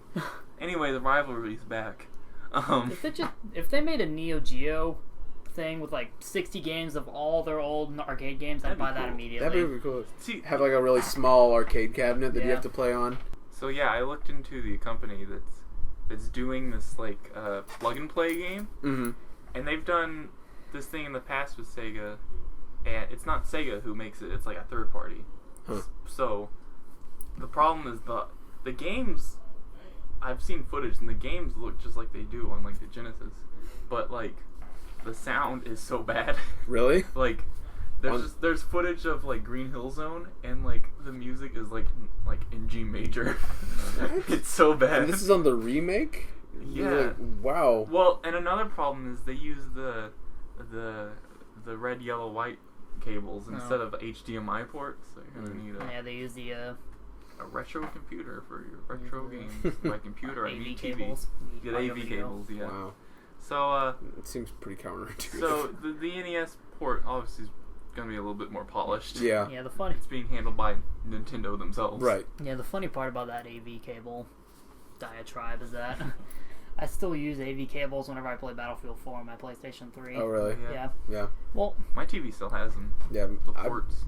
Well, it's got both. the thing with my current HD TV is, like, if I play anything on AV on the actual TV, it'll be so delayed. Really? There'll be so much input lag. Wow. It's not even funny. I hate that. Yeah. And even when I'm using my HDMI and I'm playing Battlefield 3 and Battlefield 4, I still have... It's not enough lag where it's noticeable, but it's enough lag where I notice it. Like, I can feel it. Oh, I can feel that my movements are not as crisp as they would be. Input lag sucks. Yeah, so I went out one day, I bought a CRT TV. Oh, yeah? Yeah. And now... I wish you would buy this one for me. I need something to do still with have it. mine. That one's small, though. I need, like, a big one. Mine weighs a metric ton, so good luck moving it. That was my previous TV, and it's just sitting in my garage. But I think I'm just going to hold on to it, because I might, have a place for it later in life. So, Hotline Miami. That's the next topic. Hotline Miami. Hotline Miami. Well, actually, on the list is games we've been playing, so... Oh, Hotline Miami for me. You've been playing Hotline Miami. And Battlefield 4. Okay. Go. Yeah. I've played the original Hotline Miami, but I haven't played the sequel yet. Do you even own the sequel? No. I've listened to the soundtrack, though. I haven't beaten the first one. I'm on, like, the last level. It, though. Yeah. You're on the last level. I'm on the last level. I'm stuck. Are you sure? I don't actually know. Are you stuck on the boss? I'm late. I'm in the later part of the game. I'm like... Boss was a pain in the ass. I'm like figure it out. No, the final boss was a pain in the ass until I realized the fountains are actually cover. Yeah. I think I had that same problem. Yeah. Anyway. I'm like the third level of the police department. I'm close. Okay. Yeah. So you just finished the hospital, I guess. That's like 2/3 of the way. No, you're almost there. You're almost at the end. Yeah. I beat it like 2 years ago, so I'm kind of blurry. Yeah, you're almost at the end. But I remember the final boss. Oh no, I am at the hospital because I just remember that whole sequence where they take you to the hospital and you kind of think that you're dead. Is that where you're stuck? Yeah, I'm at the hospital. Yeah, now. I got stuck there for a little while. Yeah. And then I suddenly realized that the security guards have a pattern. Oh really? Yeah. They're not like the other enemies throughout the game, or is it just? Well, the security guards, they usually just sit in one spot, so they're overlooking like a whole hallway basically. But they have, like, generally, they're looking at a paper, but then they look away from the paper, and then for a few seconds, then they look back at the paper. Oh wow! And that's when you have to take your chance to go. I haven't played that in so long. I need to get back into it and beat it. I want to play the second one. The funny part about Hotline Miami was I got stuck on one. Well, actually, I didn't really get stuck on a level. I just kind of gave up after a level for a while. That happens so often. No, I didn't necessarily get angry. I was just like, I'm not doing very well. I'm gonna take a break from this. And then you sound a lot more calm than me. Yeah, right. Playing it. Yeah, Flash. Well, I got angry at quite a few levels. There are some levels where it's just like, what? When you get killed. Yeah, specifically the level that has 4 sections to it, and one of them is that huge room with a ton of glass and a ton of enemies. And no covers. Yeah, I know the one you're talking about, actually. Yeah. I've heard that's a complaint with Hotline Miami 2, is there's a lot of wide open levels. Yeah, there is, but I think... It still looks fun. I think Hotline Miami 2 tends to cater to the wide open stuff more. Yeah. Crash... flash forward a year after I gave up. I suddenly remember that the game has a lock-on feature. Oh, yeah. Oh, really? Yeah. Is that the first one or just the second one? Both of them. Oh, I didn't know. So I went through over half of Hotline Miami initially, not knowing that I could lock on to enemies. I had no idea. Beat the whole game not knowing lock on. So. But that final boss. The final boss was a pain. it's like you have to figure out a puzzle while you're doing it because there's a very specific way to kill him. Mm-hmm. I figured out the way to kill him. I just didn't know that I could actually take cover. Doesn't he have like pet tigers or something? He has tigers. You have to pick up a goblet to kill. Yeah, you have to throw a goblet at him. No, you don't have to throw it. You just have to smack him with it. Yeah. And you're thinking of the second phase though. Then the guy's hit woman rushes you, and you have to throw the goblet at her, and then crush her face. And then as soon as that happens, I think he pulls out a Tommy gun, and he pulls out 2 Uzis. 2 Uzis. Yeah. But it's not an easy fight. After you kill the hit woman, doesn't sound like it. After you kill the hit woman, she drops her knife. She drops her throwing knives, and you have to throw that at the guy to incapacitate him. But then he shoots himself in the head. Bear in mind that this game is all 1-hit kills, and if it's not a 1-hit kill, you'll die in the second hit because you think you're already dead. Yeah. I've had times where I've died on the third hit. Whenever I'm getting fired at by a assault rifle, I tend to sponge 2 hits before I die. Sponge. Yeah. Soak up the bullets. A little bullet sponge. That game's so much fun. I don't have a lot of Steam games, but that's one of them. It's fun and it's difficult in I can do this way. You get frustrated, but you're like, okay, now I can do it. It's a Dark Souls kind of difficult, where it's not totally unfair. Right. You die, but then you can restart really fast, and you can be like, well, I know how I died, so I know how I can avoid this. If it was any longer to restart a level, I probably wouldn't have gotten as far as I would have. If there was a loading screen every time. Yeah, if there was a loading screen, I'd be like, here's my opportunity to bone out. I'm done. Yeah, bone out. I think some of the problems with Hotline Miami is that a few cases can come up where you think something will happen, but then it does not happen because the knives, not the throwing knives themselves, but just regular knives that you wield and cut people with. You can kill enemies with them. Yeah. But there's very specific instances where it will kill versus where it will just knock down. Yeah. So in that situation where I was redoing Hotline Miami with the Rasmus mask, so I can find all the secrets and hidden masks that are around. I employed that on the big level with the 4 sections. It's this doesn't always kill. This is kind of silly. At least it's semi-realistic. Right. I don't think it's strange that there's a little pixel 2D game, but I get the same feeling that I get when I'm playing Metal Gear because it's the real you hit a door and there's somebody on the other side and you knock them down with the door and then you feel it. You gotta beat them. It's very visceral, the way that Metal Gear is, and it's weird that you can get the same experience. No More Heroes. It's something I think would actually be pretty cool is a first-person Hotline Miami. That'd be interesting. But VR. A VR, like a VR Hotline Miami. VR or first person, but you have ways to see where all the enemies are on the map. So it's not in the top-down Hotline Miami, you can look around the room you're about to enter before you enter it, get a pattern. So, but first person you can't. Yeah, first person you can't do that, so they would have to have some other way to do that. Maybe a mini map. Either a mini map, either a mini map or just some kind of thing where you can return to the top down. Yeah. What if it's on the Wii U and the gamepad screen has the map, but the TV it's all first person? That'd be interesting. I think that could work. That could be cool. Yeah.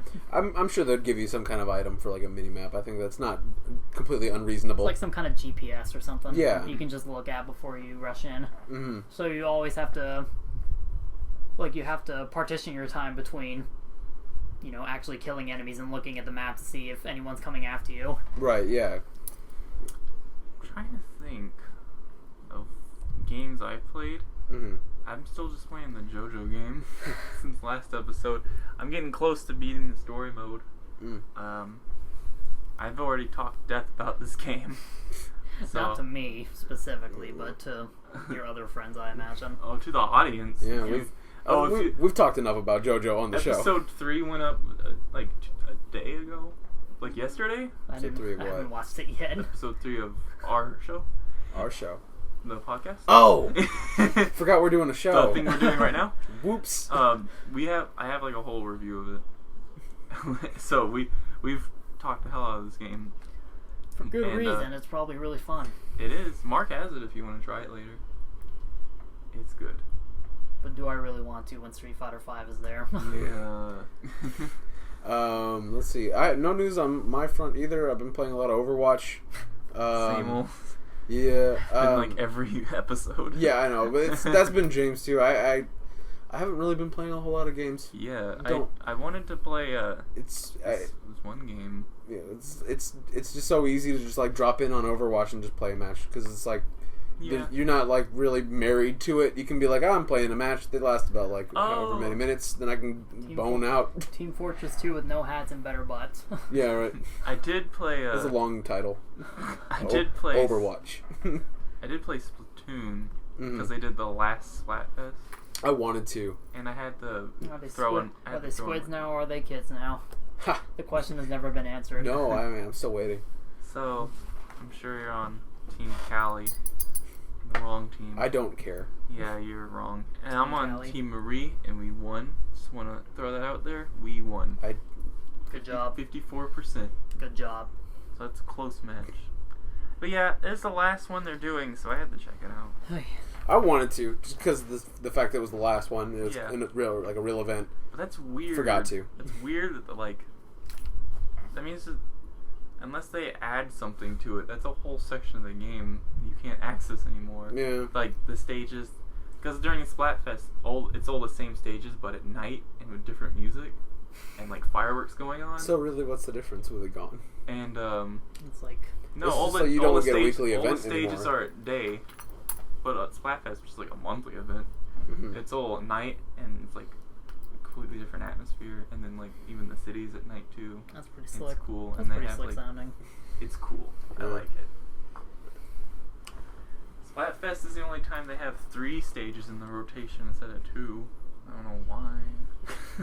But yeah, like I said, for me, it's either been Hotline Miami or Battlefield 4. Yeah. Good games. And I've been experimenting a lot with Battlefield 4 lately. And some maps are losing my favor, while other maps I'm starting to enjoy somewhat.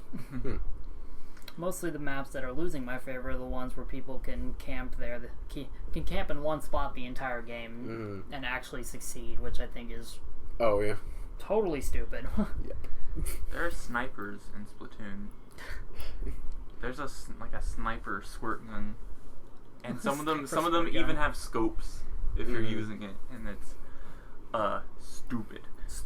I hate it. Speaking of snipers and railroading other people's conversations, I've been playing as Anna a lot. Anna's really interesting. She can shoot her own teammates, which is something that can actually be a detriment because I found out because see that news story. Yeah, we'll get to that in a minute. But, the other sniper in Overwatch, Widowmaker. Yeah. There isn't friendly fire, so you can shoot through your teammates and then get your target. But with Anna, you can shoot your teammates, so you can have a shot line up, and you can have a overzealous character like get in your way, and you just end up healing them. There was a time that I had a target lined up, and I had a teammate jump in front of me, and I shot them and I healed them. All right, no big deal. But they're out of the way now, so here I go, and they got in front of me again on accident. They were ahead of me some way, so they weren't doing it intentionally, but they did it 3 times, and and then they eventually my target got away, and I didn't get him. I was gonna mention there's that news story about this glitch you can do. I think you'd be better explaining it since you play the game. So one of Anna's side abilities is that she has a sleep dart. So before I get into that, this is so funny. When I read this, Overwatch, it's so stupid. Overwatch's online has functionality that if you're immobile for enough time, it will think that you're away from keyboard, or and it'll kick you out. So that is a problem whenever you have a character who can put your character to sleep. And hypothetically, if my team were to have at least 3 Annas, we could put your character to sleep, and as soon as you woke back up, another Anna could put you to sleep, and you're stuck there for a while, and you'll get kicked. New meta. Yeah, it's a new meta game. So ban people from games. So expect a new patch soon. Yeah. Oh yeah, they're gonna fix that immediately. Yeah. Also, I know that Overwatch is almost nothing like Team Fortress 2 aside from the class. Aside from the class gameplay and the fact that it's a first-person shooter, but considering my favorite characters in Team Fortress 2 would have been Sniper and the Spy, who do you think would best fit my playstyle in terms of Overwatch? Probably the corresponding characters. So they'll be like either Widowmaker or Ana, and for the Sniper, and for the Scout that would be I said Spy, not Scout. Oh, I'm sorry, Spy. Spy. Let's see, there is a good one. Is there a character that can become invisible? I feel like Hanzo might be the closest thing to a Spy. I don't know. I don't know how any other characters play. So tell me about Spy, and maybe I'll think of one. Well, yeah, Spy is just a guy that you can like cloak yourself. Yeah. For a short period of time. He's generally a flanking character. You want to get behind characters and you want to stab him in the back for an insta-kill. So I was going to say, girl on the cover. Tracer probably, because she, like, a big thing with Tracer is, like, if you use her correctly, you go around, like, side routes and you get behind the people and then you shoot them up. And that's the one character I didn't want to play. But I would also say, maybe Mei. Because Mei is also devastating. Whenever you can get around people, you get close enough with that ice hose of hers. Oh yeah, she's the ice girl. Yeah, she's my favorite character. I love her. I spend the most time playing as Mei and Diva. But for those reasons, because like both Diva's cool. She can jump in a mech. Yeah, every time I see things about Overwatch, I see Tracer's ass staring at me, so I'm like, I don't really want to play her anymore. I don't want to be looking at that butt. Well, you don't. It's first person, so you're good. Looking at her. I don't want to look at other. I don't want to look at other Tracer butts. Well, close your eyes. I get enough. Enough Armika butt in Street Fighter 5. Yeah. That's all I've been playing what recently. What else is on the list? Animal Crossing Amiibo. Can't comment on that. Me neither. I don't follow Amiibos. I can. Go ahead and say. So Animal Crossing New Leaf. What are you doing? I'm trying to look at the list. Oh, okay. Animal Crossing New Leaf, a 4-year-old game. They're adding an update to it where you can use the Animal Crossing Amiibo cards that they just can't sell, and we just can't get rid of these. Yeah, for the stupid board game. But you can use the Amiibo cards to get that villager in your town. Which feels really dumb, actually. Yeah. But it's a 4-year-old game, so at this point, it's like you've probably done everything. So it's like, just give me. I haven't played it in a year at this rate. Oh, I forgot you had it. I do have it. And then just keep checking in every couple of months to make sure Peanut's in my village. But apparently, you can use the other Nintendo ones, and it showed like the Splatoon ones to get like those character specific items, like you get Splatoon stuff. That kind of sounds like the original Animal Crossing codes. Oh yeah, you could get Nintendo items in your. I memorized I don't remember it now, but I memorized the 30,000 bell code. Oh wow! You could use it 3 times a day, so you get 90,000 bells. That's crazy. It's if you know that code, that breaks the game. Yeah, you That's can crazy. pay off your house in like 15 days. Wow. That's kind of like how I platinum Prince of Persia: Sands of Time on the PlayStation 3, because there's a code that it recharges all of your rewind time gauges without having to find a little cloud to so I pretty much just wasted all of the rewind times, used the code, got them all back, wasted them all, got them back. And that would have been helpful. And then about a half hour I had the trophy where you have to rewind time like 100 times or something. And then congratulations, you cheated. Then I had the platinum trophy. Wow. So the Animal Crossing Amiibo, that'll get me playing that game again, because I have a few of those cards. Because I have the Happy Home Designer game, which is not a game, by the way. It's like a tool. It's like you can design homes, but like you have to, you can put like no effort in it, and they'll be like, oh, what a beautiful home. You can just put like a couch. It's like, oh my gosh, thank you. There's such a nice couch. It's not a game. I had fun with it for a little bit, but like, there's no like consequences or goal, so it's kind of like, all right, well, the only reason I'm done here. the only reason I even play New Leaf is just to see if Bob is still in my town. Yeah, I just keep checking to make sure my favorite villagers are still there. If my favorites left. Bob and Camel Frog, I keep them around. Camel Frog's cool. If they start to leave, I pester them until I'm forcing them to stay because I emotionally manipulate them. I like Butch because he's been at some point in like every single town and like every Animal Crossing game I've owned, which is all of them.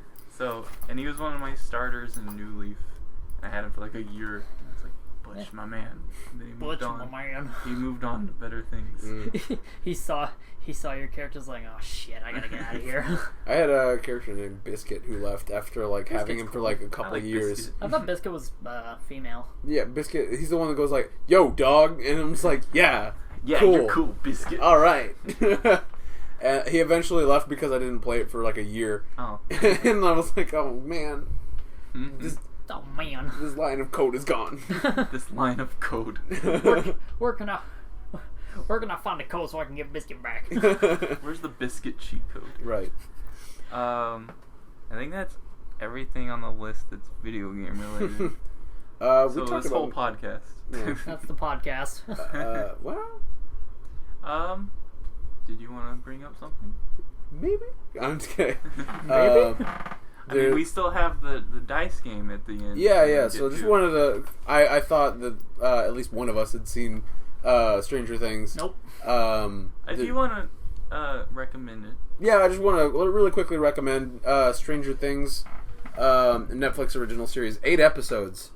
Wait, what's it about? Because I read the synopsis on Wikipedia today, and I was like, I don't really want to see it. No. You might not be picking up on the mic. That's fine. I don't care. Okay. All right. So a synopsis. All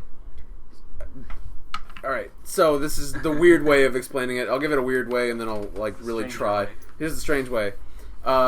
Think if E.T. were to be recast with the cast of Freaks and Geeks, and but instead of E.T. being a friend, E.T.'s actually a murdering asshole. As long as E.T. murders the cast of Freaks and Geeks. I'm down. So really, it's here's the real explanation. It's kind of like a sci-fi murder mystery set in the 80s, and it's got a real Spielbergian vibe to it, where it's just like it stars kids. Spielbergian. Yeah, Spielbergian. It's a thing. Spielbergian sounds like some kind of nationality. Yeah, so it's from like the nation of Spielberg. it stars kids, and I don't hate them. All the child actors in this one are very good, especially the girl who plays 11. Extremely talented actor. She's has limited speech, and so like a lot of her scenes are really emoting in her face. Very impressive what this little kid can do. I like the entire time I was trying to like. How old is this kid? I have no idea. I haven't looked it up. But she's playing like a kid around the age of like 10, 11? 10, 11, 12. Probably 11. Probably 11. Probably but 11. Gotta take a gamble. like I was like the entire time that she would be on screen, I was like trying to decipher like you've got to be older than like the character that you're playing, because like this is really good. You're too good. You're too good of an actor for this. The main dude. Not everyone can be. The main dude can't do angry. You'll see if you watch it. The main kid can't do angry, because I was impressed by his acting also until he had to be angry. But yeah, so it's a sci-fi murder mystery. I highly recommend it. All right. Stranger Things on Netflix, 8 episodes. Cool. Also recommended by us, the show about prison lesbians. Prison lesbians. There's so many of them. Orange is the New Black. Yes. There's one. That's good. Do you like? I wanted to mention that when we were talking about Jolene. What? Do you want to? Well, if you guys want to talk about Orange is the New Black, Okay. I guess I'll get back up. Oh, Right. Valen, welcome back to the show. I don't want to know about it. All right, well, I Ask can this. talk about it. I watched the You first said, 2. Yeah, you Yeah. said it, so I assumed you had seen it. Yeah. I'd seen it, but I don't So- want to talk about it. Cool, I'm the So- only one who hasn't seen it. Have you been watching Orange is the New Black? Because I stopped after season 2. Okay, so I used to watch that show all the time. So I've seen the first 2 seasons at least 6 times. Oh. And then the 3rd season happened, and it was... I've never seen a show so bad as the 3rd season of Orange is the New Which Black. one is the 3rd one? Maybe I have it mixed up. It's literally the worst thing on earth. What happens? You're gonna need to be a bit more specific than that. I can't even remember. It's been so long. I should hate it. Oh, Piper Chapman becomes like a kingpin in prison. Except she thinks she's way more badass than she actually is because she's selling old panties from prison. So she's having all these prisoners wear panties, getting them all smelly and gross, and she's selling these. And then she's like, "I'm the boss now," and it's embarrassing. I'm the boss. That's so weird because like the 2nd season's like the first 2 seasons, and it's completely different than the 3rd and 4th season because first 2 seasons it's go on what you were gonna say. Yeah, I was gonna say the 2nd season's like actual like racial like crime and like racial tensions and like there are like gangs that are building up in the prison and like they're in the previous season.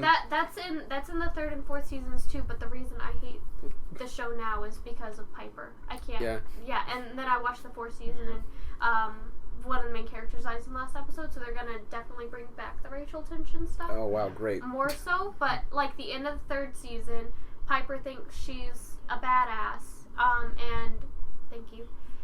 And it like betrayed like her girlfriend or whatever and cheated on everyone like she does. And then 4th season starts and how many seasons are there? There's 4. The 4th season just happened this year. There's about 12 now. Oh wow. 4th season starts. Everyone broke out of the prison last season and the 3rd season, and so they brought them all back, and it's just kind of a disaster. It kind of became a mess after the 2nd one. If I recall correctly, the 6th through 8th seasons were entirely sex. Like, no exposition, no character development, just boobs. I think you're watching porn. I think you got it mixed up with just porn. Yeah. I'm just kidding. I don't think is there a difference? No, did you say season 6? I was making a joke. Oh, sir. Jesus Christ! Good sir. I was making a joke. I thought you had it confused with another show. No, making a joke. I'm so sorry. I mean, there is a lot of sex in the show, but it's also one of those things where like you watch any Netflix original and there's a lot of that. Because they can. Yeah, because they're not bound by the laws of television. The only difference between those shows and this one is that most of the characters on this show are gay. But so season 1 is like straight up following Piper, and I didn't hate Piper in first season because it's like it follows her. She's a completely different character later on. Like the first, she's kind of snobby or whatever, but you're like, oh, she's trying to be a good person. You obviously root for her, and then the second one it gets a little too whiny, and she kind of takes like a backseat to like the racial tension. Kind of good. I read something about racial war. Yeah, I read something about how they kind of started the show off. Intending for Piper to kind of take a backseat to actual racial tension and racial problems and sexuality problems and everything. But it's kind of like, it's gotten to the point where Piper's still there. Why is she still there? Exactly. Nobody cares anymore. Everyone hates Piper. One of the guys we used to work with, Patrick, said that 3rd season Piper was his favorite, and I was like, I literally hate you, and I literally hate Piper. What do you say it's like a result of that show becoming extremely popular? Possibly, yeah. They need to try to change things up. Yeah, they want to keep their They want to try fans. Yeah, they're trying to throw too many things in and keep it new and fresh. That's the thing. That's the thing that happens with every show once it becomes popular. Yeah, they stick with a formula that works, and they feel like if we do more of that, you can see that in evidence of like the sequels and like YouTubers who go or SpongeBob. Yeah. SpongeBob. I don't know. Yeah. Did you watch episode 3 of our podcast? We go into a SpongeBob discussion. I haven't watched it yet. But in terms of me and Orange is the New Black, I stopped watching it once the sex scene started becoming uncomfortable, which was way too quick. Don't watch Netflix. They got every one of their original series has that. I mean, to be fair, Orange is the New Black starts off with a sex scene, and then it kind of... Oh yeah, does it open with that? It opens. It opens with it. I forgot. Yeah, it opens with like one lesbian and one bisexual lady having sex in the shower and everything, and she's narrating and everything. But 4th season now, there's no sex at all.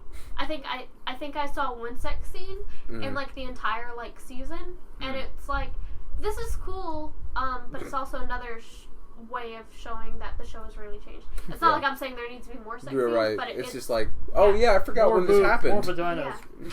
Yeah. it's just showing how the show has really changed a lot. Not necessarily in a good way, not necessarily in a bad way.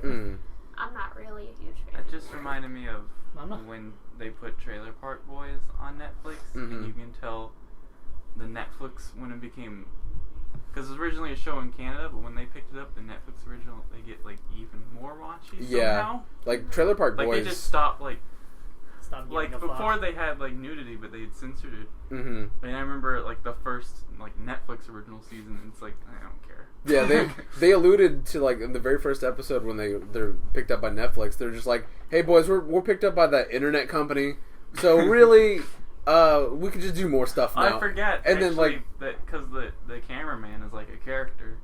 So like this cameraman works for a different company, and they allude that. To the old camera crew that like apparently died. That's pretty silly. Yeah, I'm pretty sure a cameraman dies in that show. Yeah, there's an episode where they get in a gunfight and the cameraman gets shot, and then like the rest of the episode is them getting him to the hospital. Oh, have you heard of the show? But they can't. But they don't I've heard have. You talk about it, but I've never actually seen it. It's really funny. It's crazy. It's ridiculous. But, it's like okay, so there's on the scale of like schemers who get into like getting a lot of shenanigans. There's Ed, and Eddie. There's Always Sunny in Philadelphia, and then like a mile above that is like Trailer Park Boys. Oh yeah. Honestly, sounds like Total Drama Island, but live action and in Canada, and well, even more in Canada. Even more in Except with Canada. a lot of weed. Yeah. Oh yeah. Oh my God! Season 3, Julian comes back from prison, and it's like Ricky's like Julian. I think that was the first season I saw. Was season 3. Yeah, this season 3 is my favorite. Yeah.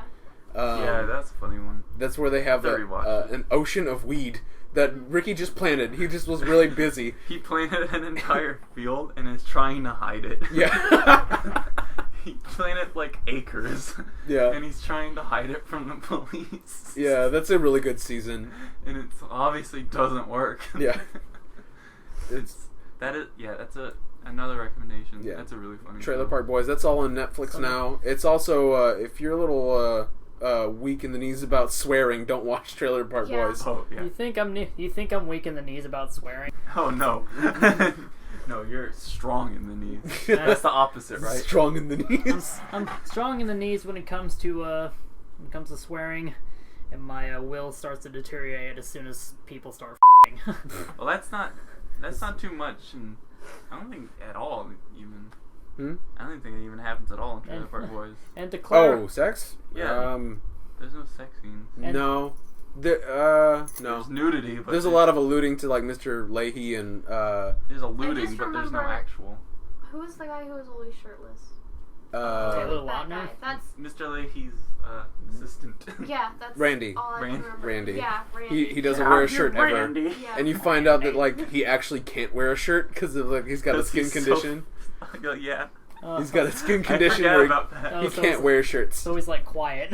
Yeah. Yeah. He's like quiet. He needs. Yeah. Photosynthesis. Are we gonna bring this back to Metal Gear every single time? Yes.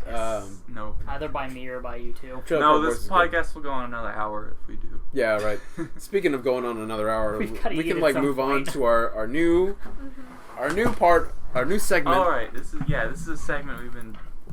We wanted to do. We need the light for this one. Yeah, we wanted to do this segment a couple episodes ago, but we didn't. But now we're gonna do it. And now that I'm here, it's high time to do it. Yeah, right. Mark, you should take a picture of this graph that you have here. All right, so people have a visual representation of what's going on here. So what we want to do from now on is have this format where we will randomly select a video game, movie, TV show, anime that either one of us has seen, one of us hasn't seen, or both of us have seen but will or played in video games. We'll play or watch them, and then we'll discuss it. We'll have a whole full discussion about it in the next episode. So that essentially, if we end up watching a movie, we'll end up spoiling the movie. But there's 2 weeks in between an episode, so that's plenty of time for you, the viewer, to also check out that movie or video game. So we're encouraging you to do that also. It's kind of like a book club. Right. It's like a book club, except with anime and video games. Yeah, and we never see you guys. You can email us, but yeah. No, Don't count on me coming back for the next episode, though. I don't know what my schedule looks like yet. So essentially, we have this graph here. There's 2 charts, one for video games and one for movies, shows, anime, and then we have 3 dice here. Show a picture of the graph.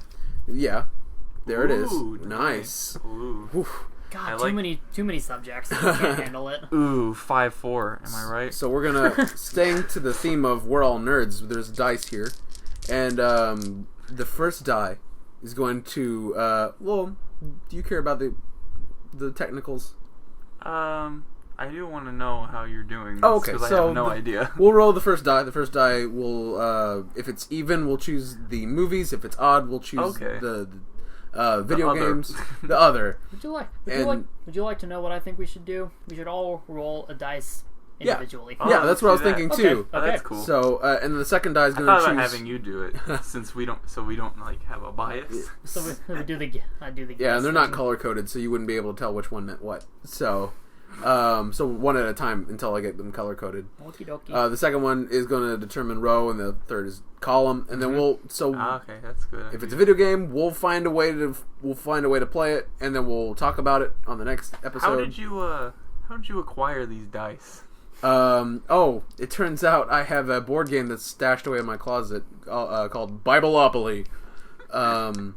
It's a Monopoly game essentially, but it also with Bible verses. Pirate verses. Yeah, the pirated version of the Bible. Do you get money? There's money, but it's like money's a root of all evil. I think it's like spirit points. What? Well, Holy Spirit points. You have to give it to the poor. Otherwise, you lose automatically. Chest. Man, it's all right. So like normally Monopoly has 2 dice, but Bibleopoly has 3 dice. So I lucked out. It's advanced. Right. Third dice is to determine how many prayers you have to do. Bibleopoly is in 3 dimensions. All right. So here, we got a list here. Do you anything that you would especially want to do or watch? Anything that stands out to you? What's that one? Persona 4? I hope we don't land on Persona 4 because then I have a way to play that. There are a couple of these we're just going to have to re-roll because I don't really think a couple of these through. We should put Street Fighter 5 on this just so we can play it. Let's... In our minds, if it lands on Persona 4, it's Street Fighter 5. Cool. That means we can play it tonight. Looking at this list here, there's some good stuff on here. Evil Dead 2 is looking good, too. A lot of stuff that I want to try out. A lot of stuff that I don't care for. Oh, and there's a guest choice as well? Yeah, there's this is also forcing us to do things that we don't want to do. There's a couple in here I don't think either of us want to watch. And there's a couple in here that only one of us has watched and the other one hasn't, but we can talk about. If we land on Evil Dead 2, I can actually send you guys a DVD so you can watch it. Nice. I've been like a lot of these I've been meaning to buy anyway, so it just gives me a reason to spend your money. Yeah, right. Right, so we want to get in on this. Did you say one that you were looking forward to watching anyway? Revolutionary Girl Utena. It's pronounced Utena, you weeaboo. Wait a second. Bottom. You corrected him, and then you called him the nerd. Yes. He got it wrong. You're a fake weeaboo. Anyway. Bottom grid 1-3. Rooting for that. Alright. Because I've been wanting to watch that for a while, actually. So I kind of mixed it up. The first chart is the video games. That's even. And if it's odd, it's the watchables. Okay. Alright, so James, you get first die. This will determine... Special guest Zach, you actually get the first die. I'm wrong. You go first, and then James second, and I'll go third. Yeah, I feel so special. Roll it. You will determine which... So it's even odd? Which graph. Yes. Games are even, and movies and others are odd. We have the 50-50 chance either way. Right. We'll announce the number. 6. It's 6. Cool. So that is going to be a video game. Okay. Cool. James? All right. I'll keep this here so I remember it. 5. Let's see. Row 5. Row 5. Bottom row. No, it's... wrong one. Row 5. Ooh. You silly man. What's on row 5? Row 5 we have... Spec Ops. Spec Ops The Line. I don't even know what that is. That's a fantastic game. Guest Choice, The Last of Us, which I do own. Twilight Princess, which I do own. Guest Choice, and Mark's Choice. Okay, well this one's really biased. Alright, well here we go. The deciding die. It's guest choice. Guest choice. Well, I guess you know what I'm gonna pick. What are you gonna pick? Guest choice can be anything. It just can be anything. It should be something we can both play, though. Yeah. Why don't I just teach you guys SpongeBob SquarePants the movie? Whoa! All right, so it's been decided. It has been decided. In 2 weeks, we will discuss SpongeBob SquarePants the movie, the game. The game? Yes. That was actually not my choice. Oh no. Thank God. Redacted. I did not want to go through with that. All right. Well, all right. Go ahead and guest choice. All right. Real choice. No fakes. I'm just trying to look at the stuff you have. You don't need to choose one from up there. I mean, we can download. True, but I'd like to have it be something. Yeah, I appreciate you guys that. Own. I can appreciate that. Hey, maybe Hotline Miami too. Hey, how about that? Neither of us have played it. Here. Sure, we'll do Hotline Miami 2. All right, Hotline Miami 2. Yes, we're all winners today on this episode of Mystery Box. Okay.